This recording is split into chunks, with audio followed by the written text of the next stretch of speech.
정부가 코스피 5천 시대를 열겠다고 합니다. 갑자기 코스피로 몰아붙이는 이유가 있겠죠. 세금이 확 늘어나는 거죠. 할 일은 많고 돈 뿌릴 건 많은데 세금 걷기는 힘들고 코스피 500 가면 부동산은 폭망하고 주식은 떡상하고 이렇게 될 거냐. 아파트는 망고쌤.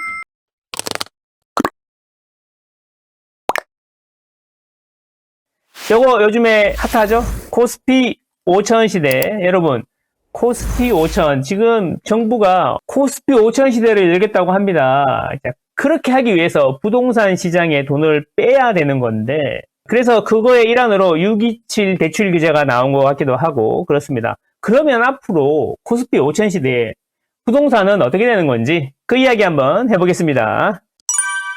지난 대선 때도 코스피 5천 시대를 주구장창 이야기를 했는데 의도가 다 있겠죠. 의도. 갑자기 코스피로 몰아붙이는 이유가 있겠죠. 공직자 신고한 거 보면 대부분의 자산이 부동산에 몰려 있는데 이분들이 왜 갑자기 주식 이야기를 하는 건지 이런 거 한번 이야기해 볼게요. 왜 코스피 5천을 자꾸 주장하는 걸까? 지금 2,500부터 시작했으니까 벌써 이제 3천 넘어가가지고 잘 달리고 있는데 왜 갑자기? 두 가지 정도 한번 생각해 볼 수 있겠어요. 첫 번째, 유동성이죠, 유동성. 앞으로 금리는 여러분 내려갈 것 같아요? 올라갈 것 같아요? 자, 금리가 내려가면 무슨 일이 벌어지죠? 금리가 내려가면 시중에 돈이 많이 풀리고 사람들이 대출 받기가 좋아지겠죠. 대출 받아서 집만 사는 게 아니라 뭐 주식도 사고 카드 할부로 생필품도 사고 옷도 사고 하지 않습니까? 그뿐만 아니라 이제 대출이 활성화되면서 기업들한테도 대출이 많이 나가게 되고 뭐 그렇게 되겠죠. 지금 우리가 성장률이 1%대로 떨어진 상황에서 한국은행에서 금리를 안 내릴 수가 없는 거죠. 그래서 어차피 금리가 내려가게 되면 인플레이션이 오겠죠. 인플레이션이 오면 제일 먼저 움직이는 데가 어디라고 그랬죠? 항상 그렇지만 수요는 많은데 공급이 없는 데가 제일 먼저 오른다 그랬어요. 그래서 이 유동성을 어떻게 해결해야 될 것인가 이런 고민에서 한번 출발한 것 같고, 두 번째로 세금 같아. 세금 때문에 코스피를 미는 것 같다. 5천 시대를 열러가는 것 같다. 이런 생각입니다. 정부가 퍼줄 건 많은데 돈 들어오는 데는 없고 그래서 세금 때문에 또 그러는 것 같다. 이런 이야기예요. 이 두 가지 이야기 한번 해볼게요. 아파트는 망고쌤. 추경을 한답니다. 추경. 추경이 뭐예요? 추가 경정 예산이죠. 하다가 보니까 돈이 없어. 돈이 모자라는 것 같아. 그 예산을 잡았는데 빵꾸 날 것 같아. 그래서 추가로 돈을 더 태우는 거죠. 그러면 이제 유동성이 풀리게 되겠죠. 정부가 31조 8천억 규모의 이재명 정부의 첫 추경을 국무회의에서 의결을 했다. 이렇게 되고 이제 이게 통과가 됐죠. 통과가 됐습니다. 그래서 원래는 30조였는데 1조 8천억인가 더 늘어났다는 거죠. 자, 이렇게 돈을 뿌리는 거예요. 돈을 뿌려. 돈을 뿌리면 결국에는 천천히 인플레이션이 일어나겠죠. 특히 뭐냐면 소비 쿠폰, 나흘 만에 전 국민 57%가 신청했다. 5조 원 넘게 벌써 풀렸다. 이런 이야기입니다. 민생 회복 소비 쿠폰이라고 그러는데 이게 12조, 무려 12조 1,709억 원이라고 합니다. 예산이. 그럼 이게 쿠폰을 뿌리면 이 돈이 어떻게 되겠습니까? 그 추경을 해야 되는데 돈이 어디 있어요, 갑자기. 돈이 없으면 어떻게 되겠죠? 국고채를 발행하겠죠. 채권을 찍는 거죠. 한국에 이제 채권을 찍어서 나라가 빚을 내는 거죠. 그 나라가 빚을 내면 그 돈이 어디로 가겠습니까? 자, 문제는 뭐냐면 이 채권을 찍었을 때 누가 사느냐에 따라서 좀 달라질 수 있는데 정부가 국채를 찍고 그거를 한국은행에서 사주는 경우가 있고, 그럼 한국은행에서 사주게 되면은 한국은행에서 돈을 찍어서 삽니다. 그러면 현금을 찍어내기 때문에 그 현금 대비해서 통화 승수, 우리나라는 15배거든요. 찍어내는 돈의 15배 정도의 돈이 돌기 시작하는 거죠. 그래서 인플레 효과가 바로 즉각적이고 확실하게 나오고, 한국은행에서 돈을 찍어서 사지 않고 일반 기업이나 개인들에게 팔고 이러면은 없던 돈이 생기는 게 아니고 그 돈이 다시 정부로 들어가는 거죠. 그래서 돈이 늘어나는 건 없어요. 늘어나는 건 없고 일시적으로 기업이나 개인에게 있던 돈이 정부로 가기 때문에 인플레가 살짝 줄어드는 느낌이 있는데, 그래도 이거를 정부가 안 쓰진 않잖아요. 다 쓰잖아요. 근데 이때 쓸 때 어떻게 쓰느냐가 되게 중요한 거죠. 이렇게 소비성 쿠폰처럼 현금을 뿌리면 인플레가 오고 인프라에 투자하게 되면은 인플레가 덜 온다고 합니다. 근데 우리는 지금 뭐 한다고요? 12조를 어떻게 한다고요? 현금성으로 뿌리는 거죠. 일회성으로. 뿌리게 되면 이게 이제 인플레를 자극하게 된다. 이런 이야기인 거죠. 그래서 이렇게 추경도 해야 되고 쓸 일도 많은데 생각해보세요. 돈을 뿌리면 어떻게 되겠어요? 금리도 내리고 돈도 뿌리고 하면 어떻게 돼? 우리나라는 부동산으로 돈이 가게 됩니다.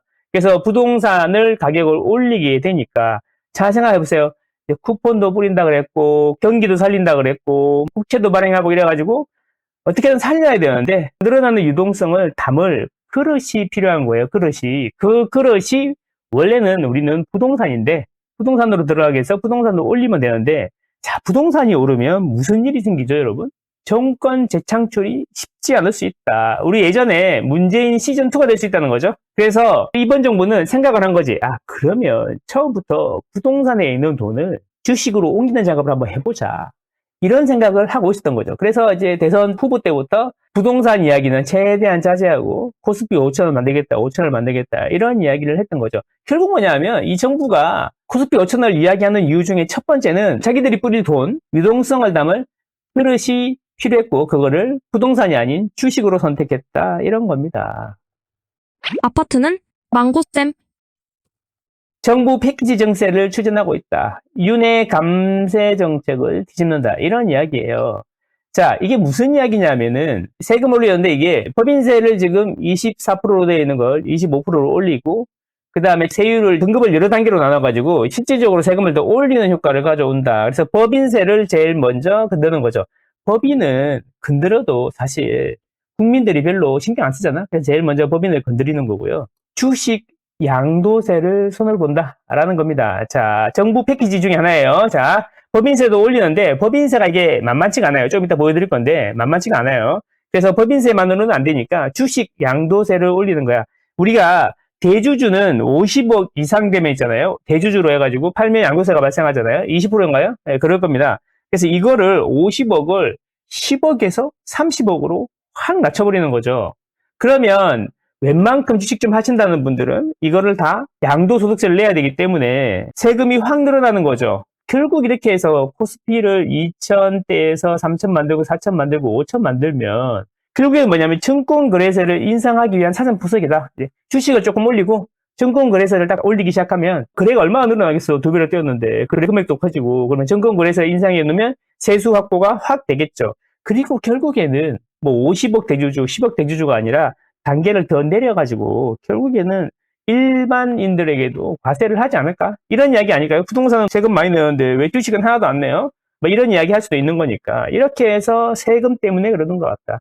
할 일은 많고 돈 뿌릴 건 많은데 세금 걷기는 힘들고 그렇다는 거죠.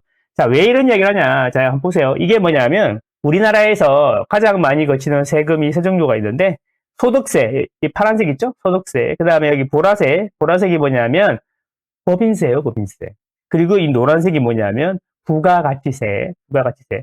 잘 보세요. 2020년까지는 소득세가 이렇게 늘었다는 거죠. 보시면 문재인 정권 때 소득세가 계속 2020년까지 늘었다는 거예요. 75조에서 128조까지 늘었어요. 소득세는 잘 거쳤단 말이야. 그런데 법인세는 보면은 들쭉날쭉해요. 보세요. 들쭉날쭉하지 않습니까? 59조에서 70조 됐다가 다시 55조 됐다가 103조 됐다가 2023년에 80조, 2024년에 62조. 그러니까 이게 2년 사이에 40% 이상이 까진 거예요. 법인세가 줄어드는 거예요. 그런데 여기다가 법인세를 추가로 더 걷는다? 정부가 얼마나 급했는지 이런 생각이 드는 거예요. 그리고 보십시오. 이게 소득세 같은 경우에는 제일 많은 비중을 차지하고 있는데 소득세가 오히려 줄어들었어요. 줄어들었어. 그래서 여러분 생각 안 나십니까? 이번 정권에서 한다는 이야기가 뭐였어요? 소득공제를 축소하겠다. 그런 이야기가 지금 이렇게 나오고 있는 겁니다. 제일 많이 걷어야 되는 세금에서 세금이 줄어들고 있기 때문에 소득공제를 없애야 되는 거잖아요. 사실 나는 개인적으로 상위 10%가 70%의 소득세를 낸다는 사실이 그것만 조금 개선하면 되지 않을까 뭐 이런 생각이 드는데 아무도 고양이 목에 방울을 달지 않으니까 뭐 어쨌든 법인은 돈도 못 버는데 세율 올려봐야 세수가 올라간 효과가 적으니까 새로운 세원을 발굴해야 돼. 그거를 주식으로 선택한 게 아닌가. 이런 생각이 드는 거죠. 뭔가 정부는 돈을 쓰는 입장인데 그러면 수입이 있어야 되는데 그 수입이 자꾸 줄어드니까. 자, 집을 올리면 돼요. 집을 올려가지고 양도소득세를 땡기면 되거든요. 자, 그런데 양도소득세가 만만치 않습니다. 양도세 세수를 한번 제가 조사해 봤는데요. 2020년에 23조. 자, 2021년에 36조. 야, 만만치 않죠? 야, 이게 방금 보셨어요? 소득세가 128조였는데 양도소득세 128조 중에 22년에 32조가 양도소득세였다는 거야. 그래서 이게 2021년, 22년 얼마나 핫했어요. 정부 입장에서는 거래가 많이 되면 뭐 취득세도 들어오고 양도소득세도 많이 들어오니까 얼마나 좋습니까? 집을 하나 사면 사는 사람은 취득세를 내야 되고 파는 사람은 양도소득세를 내야 되잖아요. 근데 이게 급감한다는 거죠. 반토막 납니다. 반토막. 반토막이 뭐야? 반토막 이하로 납니다. 그래서 2023년하고 2024년에 양도세 세수가 확 줄었단 말이야. 그런데 이거를 더 걷어보겠다고 부동산을 올리면 어떻게 되겠어요? 정권이 멸망하는 거야. 그래서 제가 보기에는 여러 가지 이유로 유동성을 담을 그릇, 그리고 세원 발굴을 위해서 주식적으로 닭몰이를 하는 거 아닌가, 이런 생각이 드는 거죠. 일단 가둬놓고 오르고 난 다음에 세금을 걷으면 끝나는 거죠. 아파트는 망고쌤. 사람들은 다 이런 이야기 합니다. 돈이 쓸데없이 부동산에만 들어가가지고 돈이 안 돈다, 비효율적이다, 이런 이야기 하면서 주식으로 돈이 많이 들어가야 된다, 부동산으로만 돈이 너무 몰린다, 이런 이야기를 하는데, 이번 참에 좀 정리 한번 해봅시다. 진짜로 부동산에만 돈이 들어가는지, 그럼 주식으로는 사람들이 돈을 안 넣은 건지, 이런 걸 확인해 보자는 거죠. 이런 이야기를 아무도 안 해. 자, 그러면 뭘 하면 되냐면, 제가 조사한 건 뭐냐면 시가총액이에요. 시가총액. 코스피 지수가 안 오르는 이유는 주식시장에 돈이 안 들어와서라고 생각하는 거잖아요. 그죠? 지금 10년째 2000에서 2500이다 뭐 이런 얘기 하잖아. 하나도 안 오른 것 같잖아. 그런데 잘 생각해 보세요. 상장하는 회사가 많아지면 회사마다 시가총액이 100만 원인데 10개가 있으면 1000만 원이잖아요. 그런데 지수는 똑같이 100이야. 그러니까 회사는 똑같이 시가총액이 100만 원인데 이게 20개라고 쳐봐요. 20개. 그러면 시가총액은 2배로 늘어나는데 지수는 안 올라가는 거잖아요. 그래서 착각할 수 있는 거죠. 주식시장에 돈이 많이 안 들어갔다고 착각할 수가 있는 거야. 그래서 시가총액을 보는 거예요. 지수보다는. 자, 보면 빨간색이 우리나라 부동산의 시가총액입니다. 시가총액. 그리고 남색이 뭐냐면 우리나라 증시의 시가총액이에요. 그래서 부동산 시가총액은 2022년 자료까지 있던데 2021년 2년이 피크였으니까 거의 보면 이게 얼마나 늘었는지 잘 안 보이실 겁니다. 자, 보면 제가 드리고 싶은 이야기인 거죠. 1년 단위로 보면 주식시장에도 돈이 엄청나게 많이 들어왔다. 2005년부터 보면 그게 얼마나 들어왔냐 보시면, 자, 2005년에 주식의 시가총액은 500조 원, 자, 2022년에 2341조 원. 지금은 더 올라갔겠지. 훨씬 더 올라갔겠지. 그래서 증감률이 3.7배 늘어났다는 거예요. 2005년부터 2022년까지. 근데 부동산은요, 2005년에 1947조에서 2022년에 6209조. 근데 2022년보다 더 내려와 있겠지. 어쨌든, 그래서 증감률이 2.2배였다는 거야. 무슨 소리냐면, 2005년부터 2022년까지 부동산 시장보다 주식 시장에 돈이 더 많이 들어갔다는 거죠. 금액을 따지는 게 아니라 비율로 보면 훨씬 더 많이 들어갔다는 거야. 근데 어디 돈이 부동산에만 가 있다, 주식 시장으로 돈이 안 들어온다, 그 말은 아닌 것 같은데 어쨌든 그렇다는 겁니다. 아파트는 망고쌤. 자, 그래서 제가 드리고 싶은 이야기는 이거예요. 지금도 주식 시장이 돈이 많이 들어와가지고 많이 올라가지고 화랑이 되고 그러면 좋겠죠. 그런데 한번 생각해 볼까요? 여러분은 주식에서 돈을 많이 벌면 그 돈을 전부 다 주식 시장에만 넣어놓을 거예요? 진짜로? 1억 넣어가지고 막 10억이 되고 이러면 그 10억을 계속 돌릴 거야? 물론 그런 분들도 계시겠지. 그런데 대부분은 돈 벌면 또 집 사지 않습니까? 좋은 데다가. 코인으로 돈 벌면 뭐 200억, 300억짜리 집 사듯이 주식으로 돈 많이 벌면 그 돈이 다시 돌고 돌아가지고 부동산 시장으로 오지 않을까요? 자, 저는 이런 생각을 해봅니다. 코스피 500 가면 좋죠. 좋고. 그러면 부동산은 폭망하고 주식은 떡상하고 이렇게 될 거냐? 그게 아니다. 주식이 떡상하면 그만큼 부동산도 따라가게 돼 있다. 이런 이야기 하는 겁니다. 그래서 코스피 5천 간다고 부동산은 큰일 날 거다, 이런 생각하지 마시고, 하시던 대로 하시면 된다. 주식만 좋고 부동산만 좋고 하지 않는다. 보면 다 비슷하게 가더라. 보세요. 이렇게 다 비슷하게 가지 않습니까? 비슷하게. 시가총액 보면은 늘어나는 게 비슷하게 늘어난다는 겁니다. 주식만 좋아지지도 않고 부동산만 좋아지지도 않고 비슷하게 간다라는 겁니다. 이것이 중요하다. 코스피 5천 간다고 부동산 안 망한다, 이런 이야기입니다. 감사합니다.